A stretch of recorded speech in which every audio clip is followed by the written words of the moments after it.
మనము ఈరోజు తెలుగు అక్షరాల గురించి చెప్పుకుందాం. దేని గురించి? తెలుగు అక్షరాలు. అందులో ఏమి ఉన్నాయి తెలుసా మీకు? ఇవేంటి మా ఇవి? అచ్చులు. ఏమంటారు వీటిని? వీటిని ఏమంటాము? హల్లులు. ఈ అచ్చుల్లో మనకు అ, ఈ, ఉ, లు, ఏ, ఓ ఇవి మాత్రం ఏమంటామంటే మనము హ్రస్వములు అంటాము. ఏమంటాము? హ్రస్వములు అంటాము. తర్వాత వీటిలో ఆ, ఈ, ఊ, లు, ఏ, ఓ వాటిని ఏమంటామంటే దీర్ఘాలు అంటాం. ఏమంటాము? దీర్ఘాలు. అయితే ఇప్పుడు ఇందులో మనం కొన్ని చెప్పుకోవాలి. ఏ, ఏ, ఓ, ఓని వీటిని ఏమంటామంటే మనము వక్రములు అంటాము. ఇవి హ్రస్వాలంటే పొట్టిగా పలుకుతాయి. హ్రస్వాలంటే పొట్టిగా పలుకుతాయి. దీర్ఘాలంటే సాగదీసి పలుకుతాం. ఈ వక్రాలంటే కొంచెం సొట్ట దిగి ఉంటాయి అక్షరాలు. చూడండి, ఏ, ఏ, ఓ, ఓ వక్రాలు. నెక్స్ట్ వక్రతమములు అంటే చాలా సొట్ట దిగి ఉంటాయి. ఎట్లుంటాయి? చాలా సొట్ట దిగి ఉంటాయి, వంకర దిగి ఉంటాయి. ఓకే, ఇవి మన అచ్చులు. తర్వాత హల్లులు. హల్లులు ఎక్కడి నుంచి ఎక్కడ దాకా? కా నుండి బండిరా వరకు. ఇందులో ఫస్ట్ మనం ఏమంటామంటే పరుషములు అంటాం. ఏంటంటే కా, చా, టా, తాప.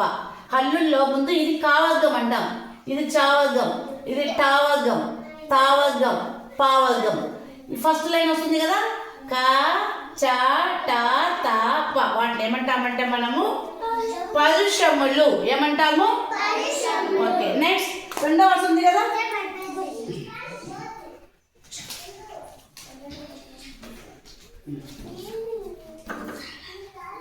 పరుషములను ఏమంటామంటే కచ్చట తప్పులు. అవి ఎట్లా పలుకుతాయి? ఎక్కడి నుంచి పలుకుతాయి అంటే కఠినంగా పలుకుతాయి. ఎట్లా పలుకుతాయి? కఠినంగా పలుకుతాయి.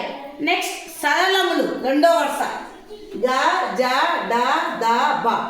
ఇవి ఎట్లా పలుకుతాయంటే మనకు తేలికగా పలుకుతాయి. ఎట్లా పలుకుతాయి చెప్పండి మీరు? గా, డా, బా. గా, జా, డా, దా, బా. పరుషములు పలకండి. కా, కా, చా, టా, తా, ప. కచ్చట తప అనేటి కొంచెం కఠినంగా పలుకుతాయి. ఈ గజల తప అనేటి కొంచెం తేలికగా పలుకుతాయి. దాని తర్వాత ఈ అక్షరాలను ఏమంటామంటే చెప్పండి, ఇది ఆ, ఇని, అన, నా, మ. వాటిని ఏమంటామంటే మనము అనునాసికములు అంటాం. ఏమంటాము? అనునాసికములు అంటాం. ఇప్పుడు ఇవి అయిపోయినాయి, ఈ వరుస అయిపోయినాయి, ఈ వరుస అయిపోయినాయి, ఈ వరుస అయిపోయినాయి కదా ఇక్కడ దాకా. పన్నీలే. ఇవేంటి తెలుసా? యా, రా, లా, వా, షే, షా, సా, హ. ఎరా, లవా, బండిదాలని ఏమంటామంటే అంతస్తములు అంటాం. ఏమంటాము? పలకండి. ఎక్కడి నుంచి పలుకుతాయి? ఇక్కడ నుంచి, నాభిలోంచి. అంటే నాభి అంటే ఏం తెలుసా? బొడ్డు. బొడ్డులో నుంచి పలుకుతాయి. పలకండి. యా, లా, లా, వా, అలా, బండిదా. చూడండి, ఇక్కడ నుంచి ఇక్కడ నాభిలోంచి పలుకుతాయి. నెక్స్ట్ ఏమన్నాయమ్మా? శేష, సహ. వాటిని ఏమంటామంటే మనము పలకండి. శేష, సహ ఎట్లా పలుకుతాయో? షే, షా, సా, హ. వీటిని ఏమంటామంటే మనము ఊష్మములు అంటాం. ఊష్మములు అంటే ఊగుతా పలుకుతాం. షే, షా, సా, హ అని ఊగుతా పలుకుతాం. సరే, ఇప్పుడు స్పర్శములు అని ఎక్కడి నుంచి ఎక్కడ దాకా అంటామంటే మనము కా నుంచి మా దాకా. అంటే దీంట్లో ఏమేమి ఉన్నాయి?